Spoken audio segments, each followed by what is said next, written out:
This is CBN News Watch. Thank you so much for joining us for CBN News Watch. I'm Ephraim Graham. We begin this half hour in Israel inside the Gaza Strip, where the IDF is closing onto key Hamas strongholds. As Chris Mitchell reports from Jerusalem, for the first time since the beginning of the war, Israel has also agreed to limited daily humanitarian pauses. Israeli Prime Minister Benjamin Netanyahu told Fox News that the pauses that the White House announced will be limited and only in different neighborhoods so that civilians can get away. But he again made clear there will be no ceasefire until all the hostages are released. No, the fighting continues against the Hamas enemy, the Hamas terrorists, but in specific locations for a given period of a few hours here, a few hours there, we want to facilitate a safe passage of civilians away from the zone of fighting. So far, thousands of Gazans have been able to flee the fighting in the north to safer areas in the south. Netanyahu also said Israel doesn't have a timetable for its prosecution of the war. I've set goals. I didn't set a timetable because, it can take more time. I wish it'll take little time. But we're proceeding step by step, reducing our casualties in the process, trying to reduce and minimize civilian casualties and maximize the casualties of the Hamas terrorists. And so far, I think it's proceeding well. For the first time, the Israeli Defense Forces Chief of Staff entered deep into the heart of the Gaza Strip. The Israeli military captured one of Hamas's main bases, which it used to plan and prepare for the October 7th massacre. The IDF showed some of Hamas's facilities and weapons are located next to schools, kindergartens, medical clinics, and mosques. And the role of the media has become an issue again, after the media watchdog group posted a photo of freelance photographer Hassan Elysia being kissed by Hamas leader Yahya Sinwar on October 7th. After the expose of freelance journalists on the scene of the massacre, who have worked for publications like AP, CNN, and the New York Times, Israeli Prime Minister Benjamin Netanyahu tweeted, "These journalists were accomplices in crimes against humanity. Their actions were contrary to professional ethics." The news services said they had no idea of any advanced knowledge of the attacks, and AP and CNN cut ties with him. But Alex Trayman, Jerusalem bureau chief of the Jewish News Syndicate, tells CBN News Hamas uses the mainstream media for its own purposes.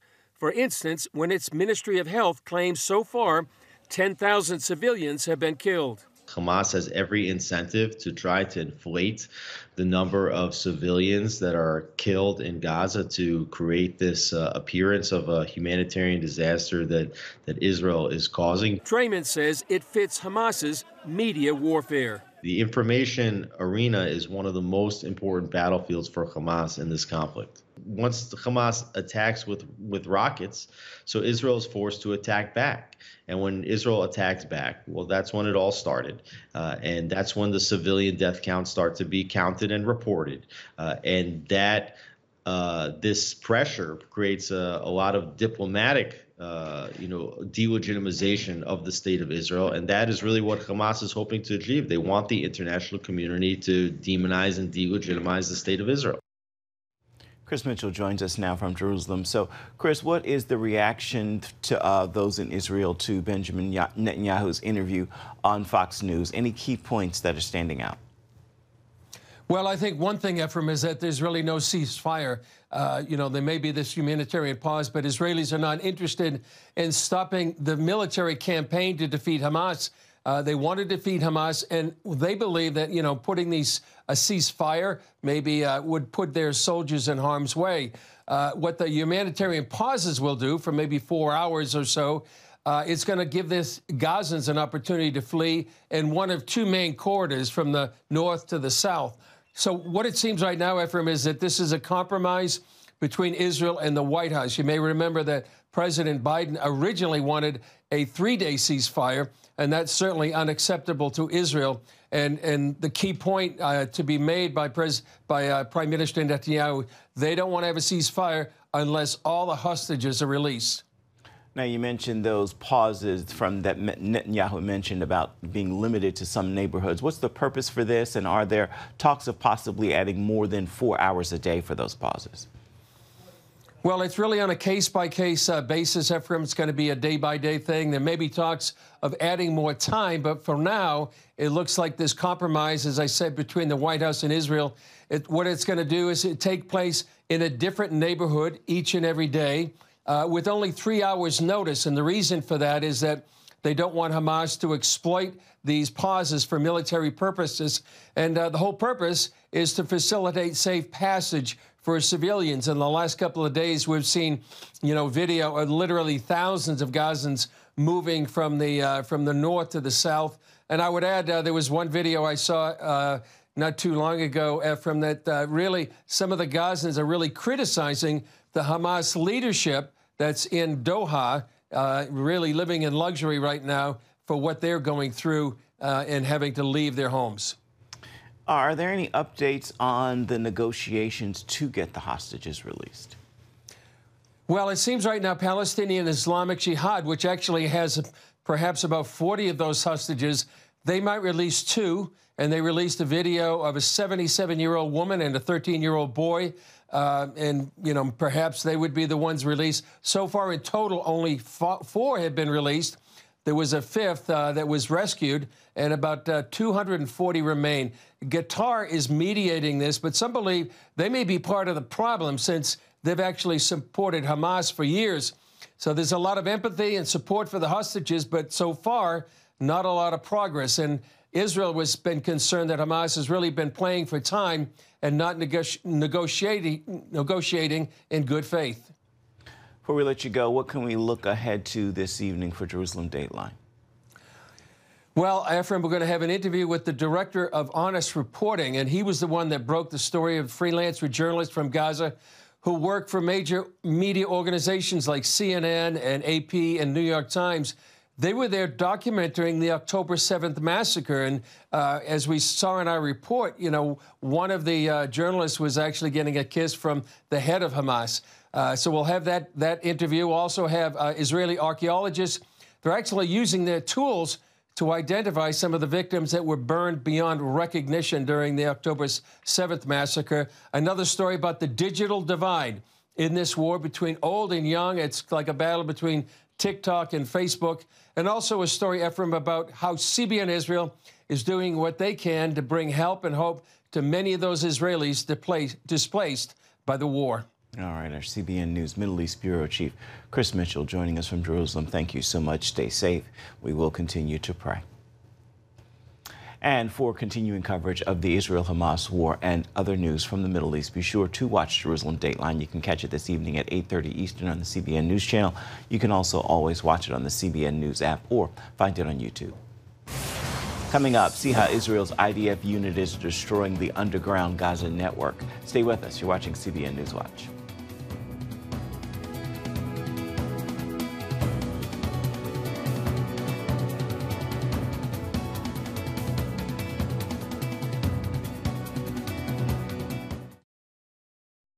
Welcome back to CBN News Watch. It's been dubbed the Gaza Metro, the intricate web of deadly terror tunnels buried deep beneath the Gaza Strip that runs for hundreds of miles. In the latest phase of the war on Hamas, an elite unit of the IDF is methodically destroying this underground network piece by piece. George Thomas has more from southern Israel.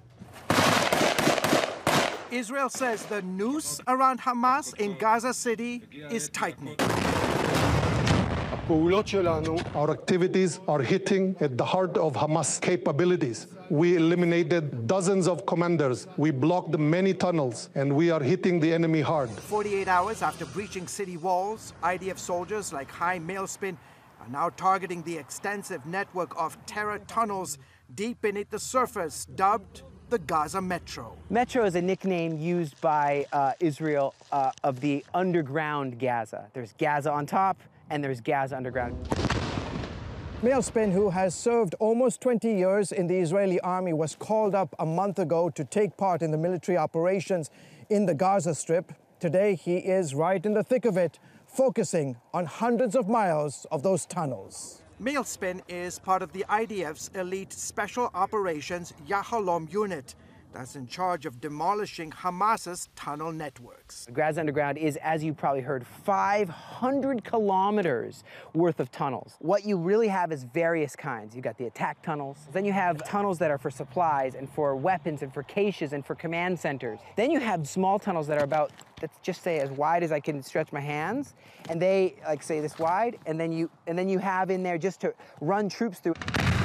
The IDF releasing several videos showing its troops blowing up tunnel entrances and various shafts, some located near amusement parks like this one, while others, like this attack tunnel, discovered on the first floor of an apartment building. The route passed through a residential neighborhood, through civilian houses, right through the living room of a house. Each tunnel discovery, some located near mosques, hospitals, schools, and churches, coming chock full with weapons like mortars, guns, grenades, RPGs, mines, and more. Now, all the systems aren't just a straight line. You have secret rooms, doors. You have so many things that you just got to be careful of. This map showing a high concentration of tunnels in the north and south, with a few in the middle of the Gaza Strip. And now, as IDF forces push deeper into the city,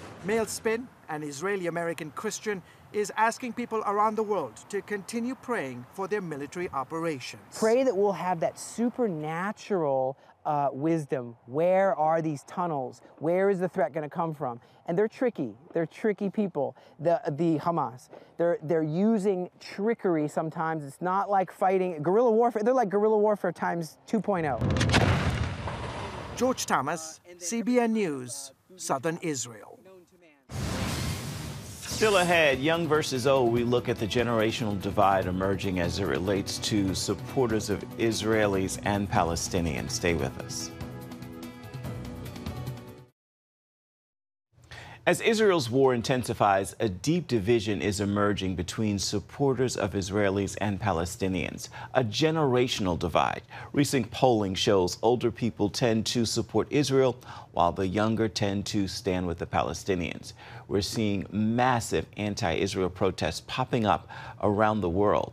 And as CBN's Brody Carter reports, from one in Washington, some organizers are using digital platforms to amplify the hatred in this age of division. Free, free Palestine! Free, free Palestine! These protests are gaining strength as the Israel-Hamas war deepens. Pro-Palestinian movements like this have been sprouting up all over the world. Here at the March on Washington, there's upwards of 30,000 people here. That's according to a permit from the National Park Service. And their main call is to free Palestine. Free, free Palestine! We are an opponent of the political ideology of Zionism, which we view as a racist ideology that aims to justify the expulsion of indigenous people from their land, in this case, the Palestinian people. Walter Smilarek with Answer Coalition helped coordinate the event. Still, a Harvard Caps Harris poll led by pollster Mark Penn shows an 84% majority of Americans support Israel over Hamas. Penn found a growing divide of support between generations. As 95% of those over 65 supported Israel, and only 52% of those 18 to 24 supported Israel. I think the younger generation in 18 to 24 is likely to not to have been to Israel. They weren't even here for 9/11, not to have a set of personal experiences related to terrorism, and to be more susceptible to information that they hear online instead. Social media experts go as far as labeling younger generations as digital natives because they get most of their news on social media, which has fewer safeguards on misinformation and bad actors manipulating public opinion. Media shapes consciousness, and consciousness shapes culture.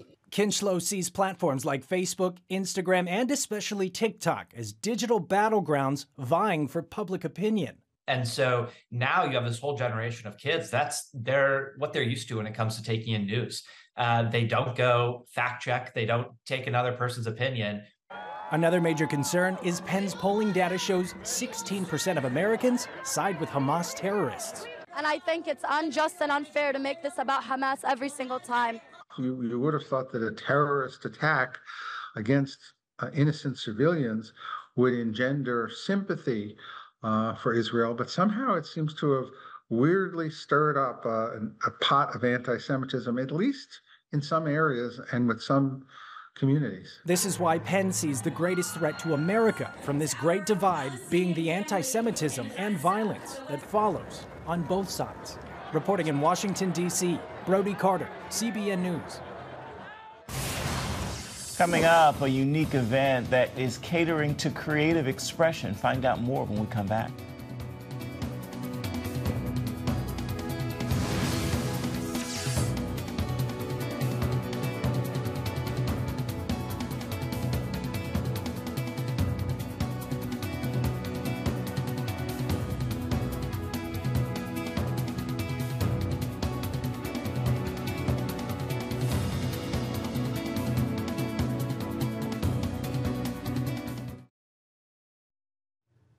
And welcome back to CBN News Watch, a new event offering the perfect way to connect with Christian professionals in the fields of business, film, music, and so much more. It's called Echoes of Creation. The experience is being held this year in Dallas, Texas, and its co-founder, Michael McIntyre, joins us now with more. So, Michael, thank you so much for being with us. What's the motivation behind this event?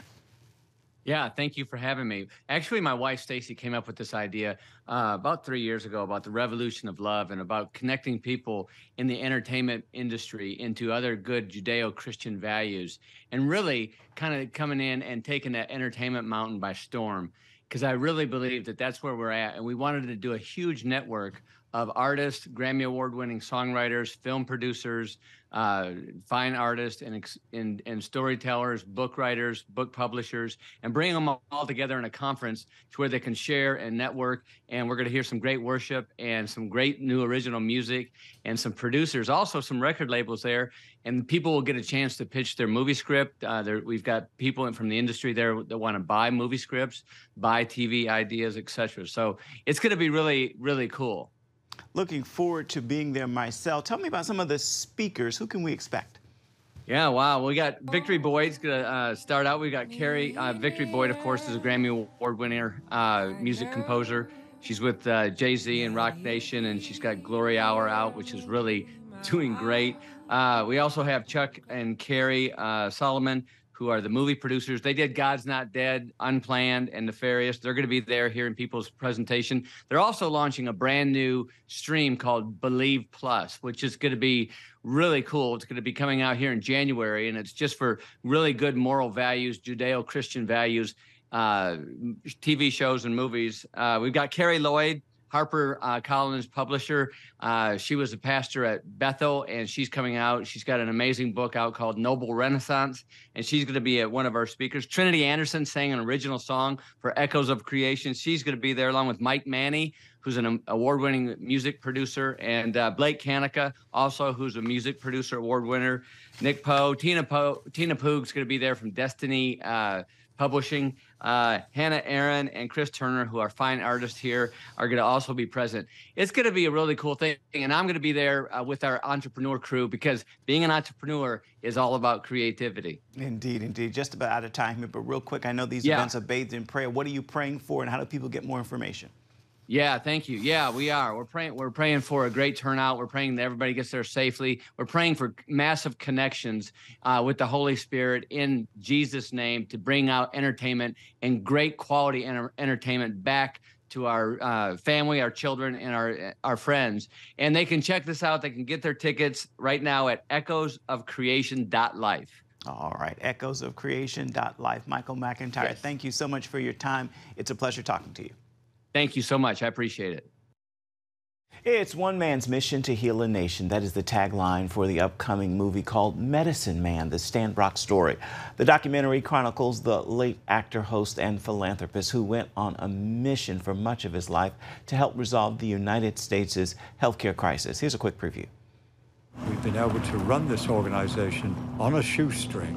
Volunteers that are willing to pay their own way. We don't know why he does this, why he works so hard and so diligently. Stan, somehow or other, inspired us to give up 2 weekends a month. Honey, you're a giver. and I appreciate that. Welcome to America and the healthcare situation. Stan spent the first part of his life only working with animals, and he didn't seem to care very much for the human race. And there's a lot of reasons why you wouldn't want to. A lot of times people are mean and callous. I want to personally say thank you. Como seres humanos? For seeing us as human beings. You know, no matter what they do, they deserve to be pain-free. And you can see more of The Medicine Man, the Stan Brock story, when it releases to theaters for one day only nationwide on Tuesday, November 14th. Time now for your Friday Faithful, and I want to leave you with this message. In God, there is no failure. Even in the toughest of times, remember this. Those tough times are a blessing or they're a lesson, but they are always for your good and for God's glory. With that, I encourage you to make today a wonderful Friday. Well, that is going to do it for this edition of CBN News Watch. I want to remind you, you can always find more of our programs on the CBN News Channel or online at any time. That's cbnnews.com. Let us know what you think about the stories you've seen here today. You can do that by emailing us, newswatch@cbn.com. You can also reach out and touch us on Facebook, Twitter, and Instagram. Have a fabulous Friday, a wonderful weekend. I'll see you right back here Monday.